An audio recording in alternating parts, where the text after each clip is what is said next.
ഭരതേട്ടൻ ഒരു സകലകലാവല്ലഭൻ എന്ന് വേണമെങ്കിൽ പറയാം നമുക്ക്. കാരണം അദ്ദേഹത്തിൻ്റെതായ കഴിവുകൾ മാത്രമല്ല, സംഗീതത്തിൽ വളരെയധികം അറിവുമുണ്ട്, താല്പര്യവുമുണ്ട്. അദ്ദേഹത്തിന് ചില രാഗങ്ങൾ ഒരുവിധം എല്ലാ പാട്ടിലും, മെയിനായിട്ടുണ്ട് ശ്രീരാഗം, പിന്നെ ഹിന്ദോളം, വൃന്ദാവന സാരംഗ, ഇങ്ങനെയുള്ള പാട്ടുകൾ, ഇങ്ങനെയുള്ള രാഗങ്ങളെല്ലാം ഒരുവിധം എല്ലാം നമുക്ക് ശ്രദ്ധിച്ചാൽ മനസ്സിലാവും. അപ്പോൾ ഇതിൽ മിന്നാമിനുങ്ങിൻ്റെ നുറുങ്ങുവട്ടത്തിൽ അങ്ങനെയുള്ളത് പൂ വേണം, പൂപ്പട വേണം, പൂവിളി വേണം, ഇത് ശ്രീരാഗത്തിന് ബേസ് ചെയ്തിട്ടുള്ള പാട്ടാണ്. ശരിക്കും നല്ലൊരു ഫോക്ക് എന്ന് വേണേൽ പറയാം. ആ ഗ്രാമീണത തുളുമ്പി നിൽക്കുന്ന ഒരു പാട്ട്. പൂമകൾ വേണം,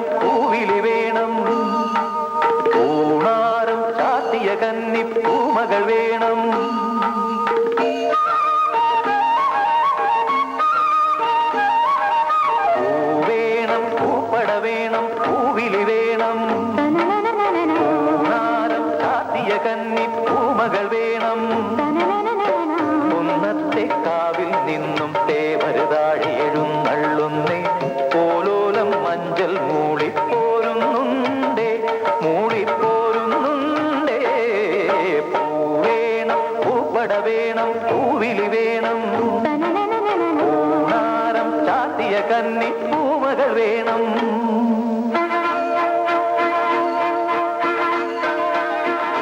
ജോൺസൺ മാഷിൻ്റെ കഴിവെന്ന് പറഞ്ഞാൽ അത് എടുത്തു പറയത്തക്ക കാര്യമാണ്. അദ്ദേഹത്തിൻ്റെ ഏത് പാട്ടാണ്, എല്ലാം നല്ല പാട്ടുകളാണ്. വലിയ ഒരു ജീനിയസാണ് അദ്ദേഹത്തിൻ്റെ ഈ പാട്ട്. ഭരതേട്ടൻ അദ്ദേഹത്തിനോട് പറഞ്ഞിട്ടുണ്ടെന്ന് ഇങ്ങനെ ഞാൻ കേട്ടിട്ടുണ്ട്. പച്ച മഞ്ഞൾ മുറിച്ച് വെച്ചാൽ എങ്ങനെ ഇരിക്കും, അതുപോലൊരു പാട്ട് വേണം.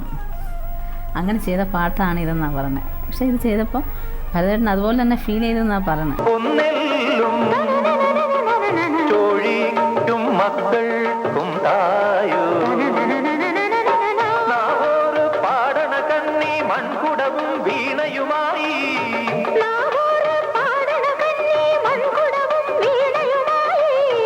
നീ എന്തേ വന്നില്ല, പൊന്നോണം പോയല്ലോ. അതിലൊരു പകുതിയും ഒരു കിളി വേണം, പൂപ്പട വേണം, പൂവിളി വേണം,